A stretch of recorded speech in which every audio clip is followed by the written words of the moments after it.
Today on the EaglePod, I'm so honored to welcome a rising talent in both New York City's real estate world and creative community, Denis Haxhija. A proud Manhattan College graduate from the class of 2023, Denis has hit the ground running. He's currently a real estate agent with Brown Harris Stevens, specializing in the evolving markets of Manhattan and Riverdale, a neighborhood he affectionately calls the hidden gem of New York. But his talents don't stop at real estate. Dennis is also an artist, known for his ongoing series Faces and Places, a powerful exploration of people and spaces through multiple mediums. His work has been exhibited across regions from the New York Public Library to the Pequot Library in Connecticut. On top of all this, he serves as the board of the Riverdale Main Streets Alliances, bringing his passion for design, community, and connection into every space he enters. Whether he's teaching art, hosting sold out paint and sip nights, or representing students as a former member of the Manhattan College Board of Trustees, Dennis brings a vibrant mix of creativity, leadership, and local pride into everything he does. So, welcome to the Eagle Pod, Dennis. I'm so happy to have you here. Thank you, Lorena. You're making me blush with all of that. Yeah, well, you're just part of like all these great organizations and you've had your work featured in a lot of exhibits and I just want you to kind of talk about that. How are you so ambitious? I think it definitely started during COVID. Yeah. When we were all locked in and hunkered down, there was just nothing to do. And I just took upon all these different hobbies, painting more, learning tennis, just trying to do as much as possible and just sprung from there. I always like to make the most out of my time. Yeah. People tell me every day, Dennis, don't spread yourself too thin. You're overfilling your plate, as I was telling you before. And, sometimes it is a little hectic and stressful, but, every day I wake up with joy and feeling blessed for everything I do. And all these little things fill me with passion and energy. Did you grow up in Albania or did you grow up here in the States? Can you just kind of talk about like your background and just like the culture you grew up in? Yeah, so I'm born and raised in New York, here in the Okay. Bronx. I've lived in Riverdale for the past 18 years or so. Not many people know about it because it's such a hidden little nook of the Northwest Bronx. I'm right on the Hudson River. I see the river and the city skyline from every window in my apartment. So it's a really special little place. There's not a big Albanian community in this neighborhood, but of course, as we all know, there's a huge Albanian population here in the Bronx. So I've always been, you know, visiting Albanian businesses on Arthur Avenue and also so many Albanian friends at Manhattan College. And I also have a lot of family that live here in, Riverdale and Westchester, upstate New Jersey, etc. Though half of my family on both my mom's and dad's side are scattered all throughout Europe and Kosovo. Okay. So yeah, I'm fluent in Albanian. I grew up in a household where we spoke it all the time from a very young age. Yeah. And I just try to grasp on any excuse to, stay connected. Mm. After her 6 year hiatus, I went to Kosovo last year, which was such a wonderful trip, seeing family and just reconnecting with nature and just a more slow pace of life compared to, the hustle and bustle of New York City. And I look forward to returning back this summer as well. Where in Kosovo is your family from? So around Jakov, so my mom's from Gramachel, which is between Jakov and Dechan, and then my dad's from Dobrush, which is between Jakov and Unik. Mhm. So same region. Okay. So the first time you went there, how was it like for you? I've been maybe 7 or 8 times throughout Okay. my life. So the first Oh, time I was gotcha. a little I kid. don't even know if you remember then that. Yeah, no, I don't remember, Okay. when I was young, Uh-huh. but like last year, I'd want to, just stay out on the farm and go see the cows and the chickens, and people would laugh like, "Oh, really?" I'm like, "Yeah, I don't see this in New York City. Yeah. It's just whatever. It's all everything here." So I Yeah. want just to immerse myself, that farm to table food, seeing the mountains, going on a hike, going on a walk, going to walk the cows, going to look at the chickens in the backyard, just little simple things like that because I don't have that here. Yeah. My days, especially Monday to Friday, it's nonstop running around New York City, emails, phone calls, meetings, events, this, that. So when I was there last summer, especially because it was the first time I was there in my adult life, Yeah. I just really wanted to soak it all in. And it's different. It's a different society. I mean, it's really evolved over the past few years. I mean, you have all these cool developments and cool restaurants and clubs everywhere. And even there in Albania on the coast are resorts and resorts in the mountain. Like it's really, really cool how so many new things have come over there over the past few years, and the economy has been boosted, especially during the summer from all the tourism. So it's really nice to see that. Nice. So you do a lot of artworks and stuff. Have there been any like Albanian influence, sort of inspiration towards that? Shame on me, but no, not really. Maybe I just gave you a good idea here. We kind of did. A lot of my artwork has been influenced by, as you know, my main theme is faces and places. Yeah. So just different cultural experiences and Okay. trips to Italy, Palm Beach, Florida, here, there, the Caribbean. Nice. I'm a big person in photography. I love to take photos of everything and anything. And sometimes when I get that right shot, it inspires me to put that on a canvas. And once the paintbrush touches a canvas, it's your story to tell. You Yeah. control every single move. So a lot of my paintings are, as you could probably see from my portfolio, they're very detailed. Every little detail is very intricate, whether it's a little person in the corner or a car or a building, a storefront, etc. So it's mainly been inspired by just different experiences I've had in various different places. Um, I was always into art from a very young age. I always loved to draw. I was always into buildings, cruise ships, architecture, stuff like that. But then I mainly started painting during COVID when you had so much free time. Yeah. I also started teaching art at a remote learning center in my neighborhood because remember, for a while, kids were not in school, so they had no access to the arts. So this was a little center where kids could, be in an in-person environment, though more intimate. But I would go in once or twice a week with different lessons plans and just teach different styles of art, Nice. lessons on different artists, just to get kids, because I think the arts are so important. It's something a lot of people just don't really familiarize themselves with. So that's what prompted me in the recent years. And then, I would obviously start painting for fun. I would host paint and sips in my neighborhood, which a lot of fun too, sometimes a little more sipping than painting for some people. And then I also just got to display different paintings in different publications, in my neighborhood, at Yeah. Manhattan College, Nice. at the Pequot Library in Connecticut. I participated in their show and I actually sold a painting there for fundraising purposes, which was Nice. nice. Wow. I don't like to sell my art because it's so special to me. I work so hard, I want to keep it. But Yeah. if I ever do sell, it's only strictly for fundraising purposes. And then just, New York Public Library, Mamaroneck Artist Guild up in Larchmont, Westchester. So just different things like this. And now I just had my first solo installation at Gallery 505 at KRVC here in the Bronx, Wow. strictly on Faces and Places. So, we had a very nice opening reception party. It was packed, a little overwhelming for me, but it's very nice to see, just bring people together and just Yeah. showcase it. It was just for fun. Yeah. No, I mean, this is all so cool. I mean, for me, for example, I can talk about myself. When I did my undergrad and even my master's and stuff, I was very, once you're in school and you're doing something completely like that doesn't involve much creativity, like biology or something. But for me, it wasn't as much creativity as I'd want it to be. So, Yeah. um, I'm not very artistic myself, but I do agree. Uh, I think it's important to kind of find like a creative outlet, just like something that brings joy to your life, whether it's art or music or something completely that you can just, go crazy with and make it your own. I guess this podcast is kind of like my creative outlet in a way.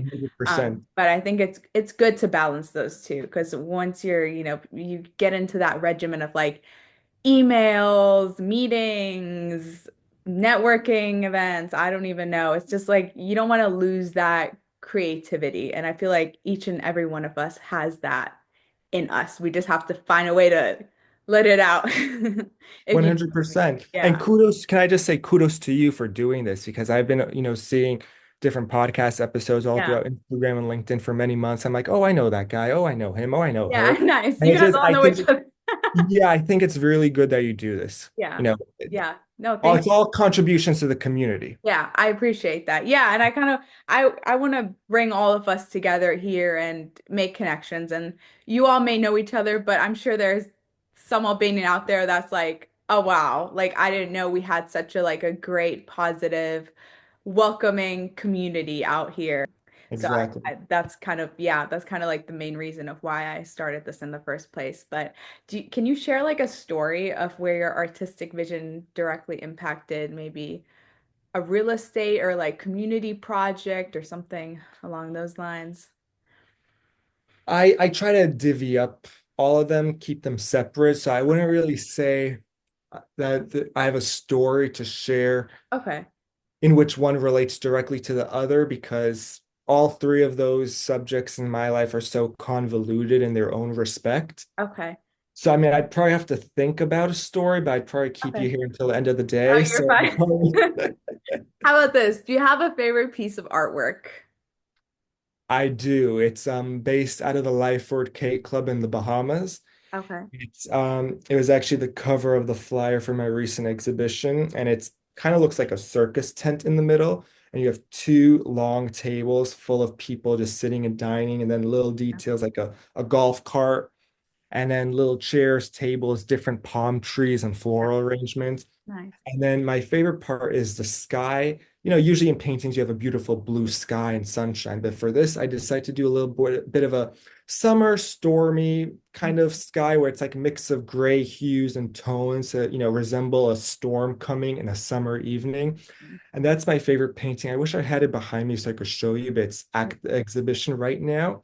But Okay. you could easily find it online. I'll actually send it to you. But that's my favorite painting. It's a small painting, but it's so detailed and so rich.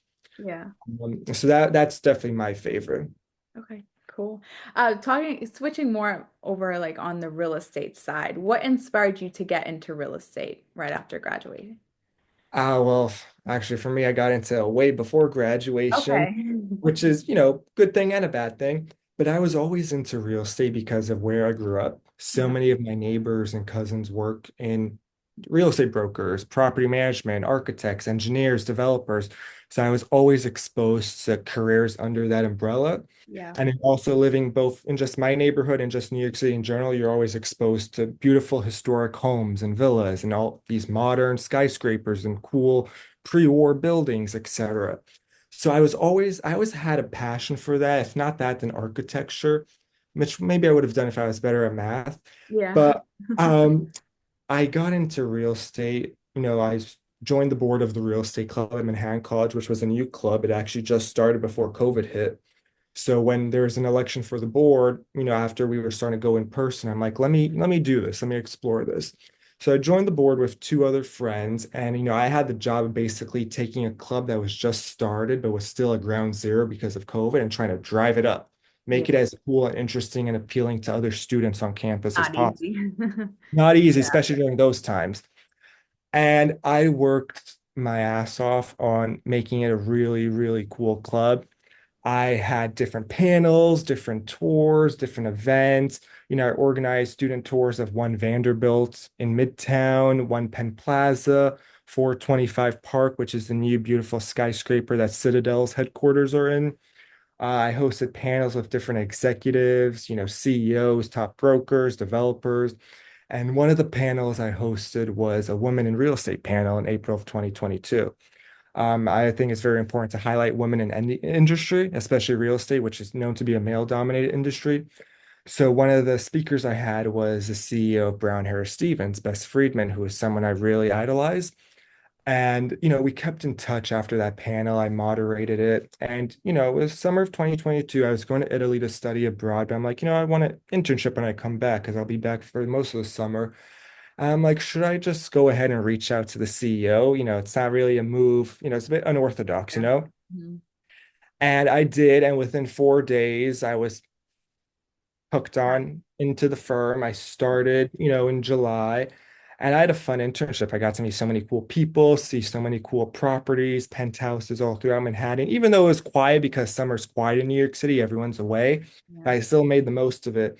And then I met my current boss, Matt, in the president's office, and he was like, oh, do you want to stick around? Do you want to work for me when your school, semester starts?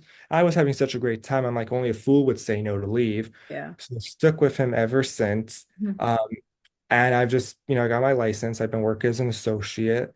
I have overseen deals upwards of $25 million from A to Z. People think of real estate, they think of showing a cool penthouse. Yeah. You see $1 million listings, selling Sunset, owning Manhattan. And those shows are just, 0.1% of what it's like in reality. Mhm. In reality, it's so much stress because every day is different. You're dealing with so many interesting different people, a lot of high net worth clients, not just here in New York City, but from all over the globe. Yeah. And, there's a lot involved. There's the marketing aspect of it, photos and floor plans and promoting it all over the web and beyond, and just, showing the property, due diligence, different questions, and then also board packages. I think a lot of people don't understand in New York City, though 70% of the population of Manhattan rents, a lot of these buildings, especially the fancy buildings, are co-ops and condos where you need to submit a full board package to get that apartment, where you have to give every piece of your financial documentation, Oh, reference letters, credit and background checks. You need to give everything. And it's very invasive and intrusive because you're showing everything behind literally closed everything. doors, Oh, all your wow. investment statements, brokerage statements, retirement accounts. Wow. And I deal with so many board packages every week and month. And you have to make sure every single number matches and that this person can afford the apartment, Yeah. but also could afford to upkeep it with the monthlies, the maintenance, common charges, taxes, and that they're a good person, that Oh, wow. they're financially qualified, they have a good job, a good reputation. So it's a lot of things behind the scenes that people don't get. People think it's easy. I could just take a course Yeah. and, get my license and that's it. Yeah.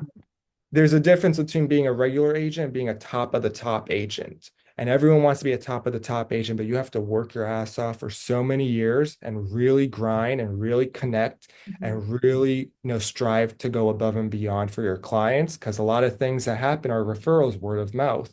Mhm. So it's a very, very intricate, very interesting industry. A lot of people just think it's glamorous, it's easy, Yeah. it's fun. And it is that sometimes, it really is, but it's a lot of work and Yeah. people don't understand that. How long does it take you, like per client? Oh, I mean, it's funny because, Like how long are these people waiting? so I work as an associate or broker, so Uh-huh. most of our clients are his clients. Okay. So there are some people that they're very easygoing. Mhm. They know what they want and they're ready to move quickly. Okay. So it'll be, they'll go out one day, they'll see maybe 5, 10 properties. They know they saw what they like. They're ready to move quickly and it'll be, smooth, quick process, very fast. And then there are others who are clients for years because they know what they want and it's a needle in the haystack. So Uh, it's gonna be a very, very long process of months and years of showing properties and going out and being on the lookout for that right specific property. And remember, the economy the past 2, 3 years has not been the best, especially with interest rates. Look what just happened at the stock market the past week. There's just every week is something new. It's very interesting. We just closed off the first quarter of 2025, which was actually a very strong quarter compared to the past year or two. Things are starting to stabilize, prices are starting to increase, inventory is starting to increase as well. So we had a very healthy first quarter here in Manhattan and New York City, even here in Riverdale, closings increased, the price of houses and apartments increased. So everything is data. We're always dealing with different numbers, different charts. We have to analyze it. We're also on another scale analyzing financial statements. Someone wants to buy in this building, but we have to check behind the scenes. Is this building well managed? Do they have enough in reserves? Do they have an assessment coming up, which is additional fees that they implement for like a project or something? It's always, if it's not one thing, it's another. That's the best way to put it. But yeah, there are people we work with for more than 1 or even 2 years. What's like one lesson you learned early on in your real estate journey that continues Um, to sort of guide you still, or well, I forgot to mention this before, but as I said, I joined as an intern while I was still in school in 2022, and I started working full time in between school and work during my senior year of college. And, I think I kind of rushed into it and I should have just took it a little more slow and easy and just enjoy that last year at school, because look, we're only in school for 4 years and that's it. The rest of our life we're working. And I kind of rushed to, get into my career, which is a blessing too, because I still have friends to this day that don't have jobs or still looking, and it's really tough and challenging out here. But once I graduated, I was already set, I was already working. So, the next day was just a regular day. I didn't have to look or get Yeah. ready and adapt. But Okay. it was nice. I also was an intern at Corcoran in Soho, which is another huge national real estate firm. They also have a big presence in North Carolina, founded by Barbara Corcoran. So I was an intern there in 2021 in their Soho office, which was, cool, but it was also a very quiet time in New York City because we were still in COVID time. So yeah, I mean, I just try to make the most of everything. And that's all you can really do. And it's amazing how you got to where you are now, because yeah, it's a big accomplishment through my eyes, and Thank especially you. with all the other great things you're doing. And just talk a little bit about community. What does community mean to you? Oh God, I don't know where to start. So I try to be as involved as possible with my community because I have a strong motto that a united community is a strong community. I think it's, everyone has a role to or responsibility to be involved and to do good for not just themselves, but for others around them. So for the past several years, I've just gotten involved in so many different initiatives and nonprofits, organizations, institutions. I mean, I don't really know what prompted it. I guess I could say the COVID bump that prompted me to do so many things. I guess, when you're locked in, it just builds resentment Yeah. and builds up energy. And then once you're ready to go, it just, let me So, just do as much as possible. yeah. So the early days of 2021, 2022, I got involved with the Friendly Fridge here in the Bronx, which is a community fridge and pantry that was started Mhm. on Broadway and 242nd Street near Manhattan College. And they were looking for volunteers to, transport food. There were institutions such as Riverdale Country School that would donate excess food, like all these really well-off, wonderful institutions. And we'd pick up food and we'd take them to the Friendly Fridge and we'd help the volunteers and the team there organize and then disperse to those in need. Because remember, food scarcity was and still is a huge pressing issue all over the country. Yeah. So that was something I was really passionate about. And I try to work as much as possible with them to this very day. There's a bunch of other organizations. The Four Bronx Project. It's also a new nonprofit. I helped coordinate coat drives, food drives, clothing drives, Halloween costume drives. Oh, They have this big truck, and I, partner with them to come to my building complex or other parts of the neighborhood. And I tell all my neighbors, bring what you got to this truck, donate, donate, donate, spread the word. It's all going to a good cause. And we'd fill that truck up like this. oh, that's And so, it's really special because all these little things, is for a greater good. It's going yeah. somewhere good, somewhere in need. And then my number one role was I joined the board of the Riverdale Main Streets Alliance about 2 years ago, which is a local nonprofit organization in my neighborhood with a main focus on beautification, making our main streets pretty, planting trees, flowers, making everything look nice, our businesses, sidewalks, and then also economic development. So promoting businesses, small businesses, encouraging investment and growth and people to come invest, open up your own business. We're here to support you. We're here to help market you. So that's something I've been very involved with and I've done a lot with. We also work with local politicians, different institutions. Um, and we also have a lot of fun events that serve as fundraisers. So we just had a comedy night a week ago, which was very fun. We do decades parties, summer socials at different businesses. And then our biggest event is our annual Block Party Festival, which returns on Sunday, May 18 here. We literally shut down an entire block. It's about 5 months of planning and logistics, dealing with the city, Yeah. the NYPD, the community board, getting permits, insurance, and then we have about 60 plus vendors, food, music, food trucks, Nice. Zumba, salsa, yoga, children's theater performance. It's a whole Wow, extravaganza. it's a whole Mini experience. golf, circus. Yeah, it's a lot of work, but it's nice Oh, because it's, I'd say our community's largest public event. And okay. just it's literally a block party festival. Just come out, Okay. spend money on local businesses, vendors, have fun, dance, mingle. Is But this yeah, the second year they're doing it, or has this just been like a this is the tradition? fourth year. Fourth year. Okay. Yeah, but this is the second year that I'm helping plan it, but this year I'm actually spearheading all the efforts and the planning. So I don't know if you could see any eye bags. I hope I not, but cannot. okay, good, good. It's a lot of work because it's you have to deal with so many different people, Yeah, coordinate. You know, I it's bet it is. there's also if it rains, God forbid, if it does rain, Oh, there's no rain hopefully. date because Yeah. this is months of planning and we get a permit and a permission from the city to have this outdoor event for this specific day and this specific time range. So you can't postpone it to the next day or the next Yeah. weekend. Hmm. So we've been lucky to have beautiful sunshine and huge turnout every year. So let's see, hopefully the same for this year, the one that I'm Yeah, spearheading. yeah, for sure. And do you have an Instagram for it or any type of like social media that you guys? Yes. So Okay. Instagram is RMSABX. So Riverdale Main Streets Alliance BX for the Bronx. Mhm. And then on Facebook is Riverdale Main Streets Alliance, and so is our website. Okay, nice, nice. Before we kind of move on to another section, I kind of want you to talk about like your experience in college, just like how that was like. I know you kind of briefly talked about it and you said, yeah, it was like more work related. I wish I would have enjoyed it more. Maybe like talk a little bit about that. I loved every second of going to Okay. Manhattan College. I mean, I tell people this. I mean, I graduated in May of 2023 now, so it's been almost 2 years. Hmm.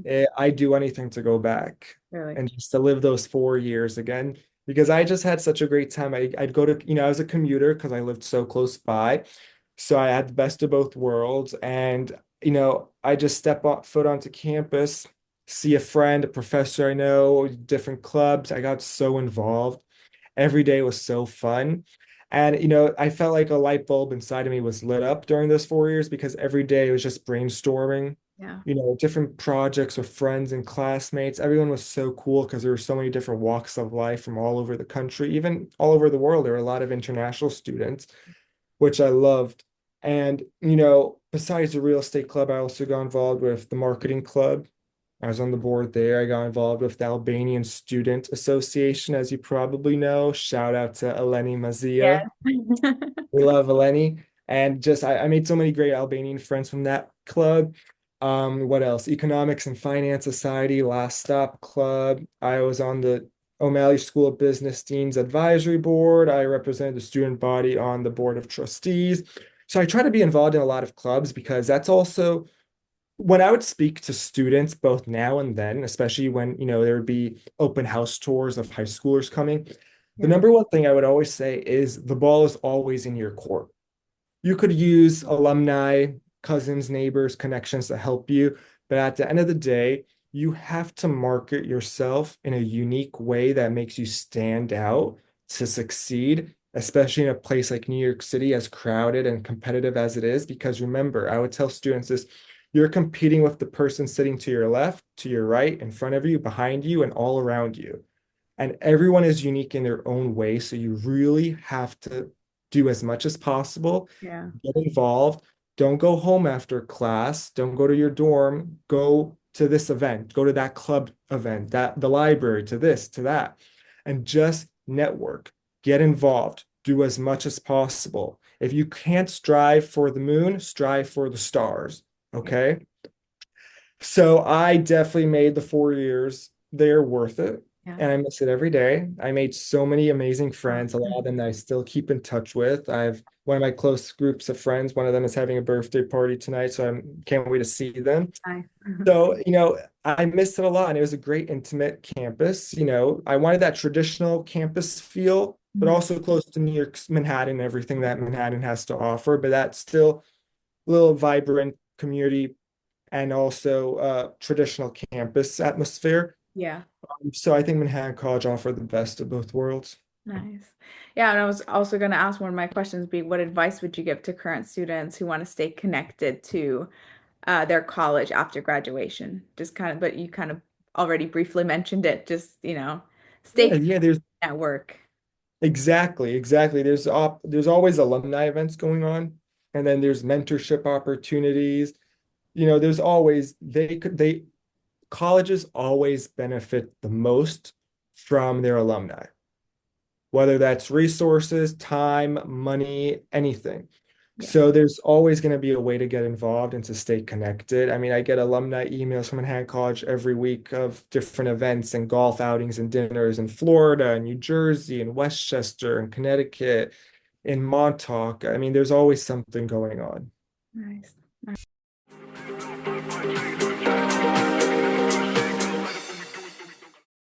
Okay, now moving on to a rapid fire round where I ask you a couple of fun, exciting questions and you rapidly respond. First question, what keeps you grounded and inspired in such a fast-paced city and industry? Uh, the people around me, Okay. whether that's my family, my Um, neighbors, colleagues, friends, anything. It's just I always love to bring people together.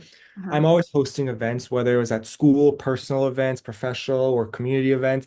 I always love to find any excuse to bring people together. I think that's what we need. We need to stay connected with each other. We exchange ideas, insight, it just who doesn't want to be with people? No, it's So not Albanian hospitality. exactly, exactly. Always go above and beyond. Yes. Yeah, Yeah. What is your favorite New York City coffee spot? Oh, um, For those of you, you know. Science on Broyes in the Upper East Side. Okay, nice. It's Okay. very Italian, 60s, retro.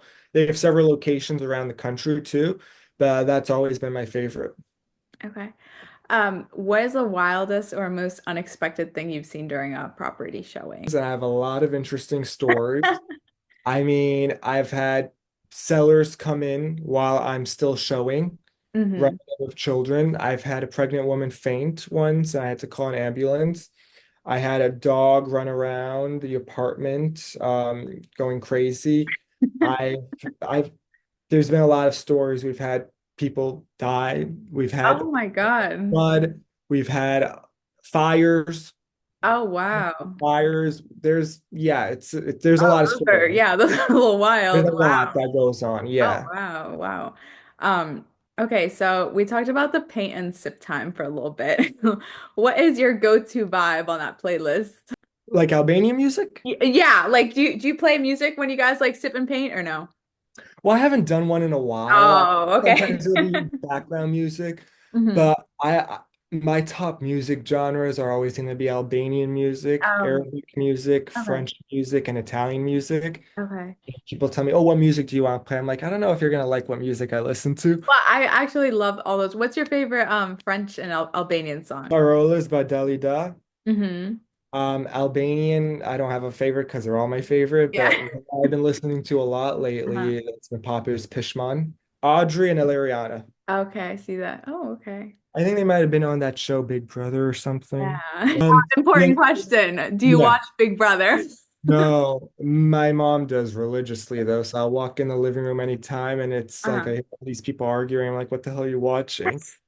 I know it's very popular, but I Yeah. feel like it's never ending. But no, I don't have time to watch television or Yeah. I don't either, honestly.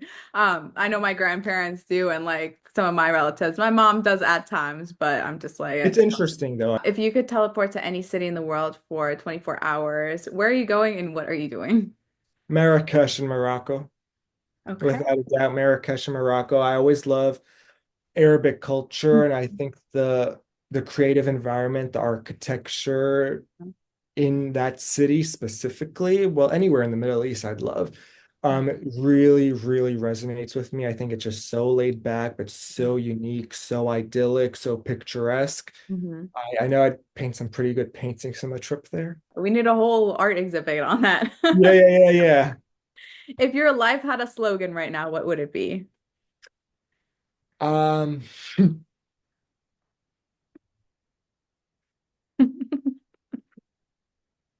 I'm Can very you? Yeah. Oh my gosh. Well, thank you for taking the time, to do this episode because Oh my God, you kidding me? You caught me on the right time because it's a Saturday morning. This is the only time I have to breathe. oh wow. And then what is your dream collaboration? It could be like art, real estate, a community project, anything. I'd say with real estate, it would probably be a real estate development where I'd lead. like a project marketing manager development with an interesting firm and a designer. So, there's all these top developers, Excel, Zeckendorf, Yeah.